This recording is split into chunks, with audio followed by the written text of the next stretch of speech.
আসসালামু আলাইকুম রহমতুল্লাহ। তো পাম বাগানের আরও একটা ভিডিও নিয়ে আপনাদের মাঝে হাজির। তো দেখুন ভিডিওটা, এই বাগানটা 2019 সালে লাগানো হয়েছে। এটা হলো 2019 সালের বাগান। এই যে এটা হলো পাম বাগানের ফল। এই ফলটা এখনও পাকে নাই, তাই এই ফলটা রং কালো। ফলটা যখন পাকবে তখন এই ফলটা কালো থেকে লাল হয়ে যাবে। তো আমার ভিডিও যারা নিয়মিত দেখেন তারা এই বিষয়গুলো জানেন। তো তারপরেও আমি বারবার বলি, অনেকে জানার আগ্রহ থাকে, নতুন কেউ আসে, এই জন্য আমি বলি। এই যে দেখেন, এই ফলটার রং আবার কি কালো, লাল। তো এই ফলটা কি পাকছে, এই ফলটা পাড়ার উপযুক্ত হয়েছে। এই যে ফলটা যখন পাকে তখন এই বিচিগুলো এই যে এরকম টান দিলে ঝরে যায়। তো এই দেখেন এখানে আবার এই ফলটা, এই যে এখানে খাওয়া দেখা যাচ্ছে, মনে হচ্ছে কেউ জানি এটা কামড়াইছে।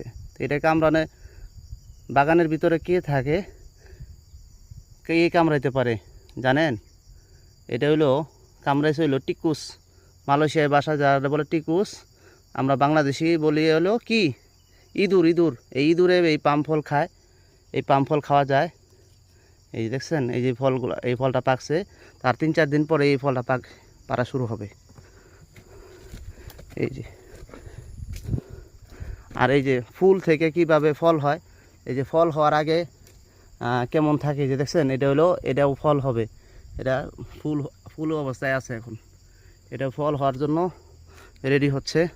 এটা আল্লাহ তাআলার কত সুন্দর সৃষ্টি। হ্যাঁ, তো ভিডিওটা কেমন লাগলো জানাবেন সবাই। এই যে দেখেন পাম বাগান কত সুন্দর, এর চারপাশে দেখতে কেমন, খুব সুন্দর লাগে না? আমার কাছে খুব ভালো লাগে পাম বাগান। সুন্দর প্রাকৃতিক পরিবেশ, নিরিবিলি।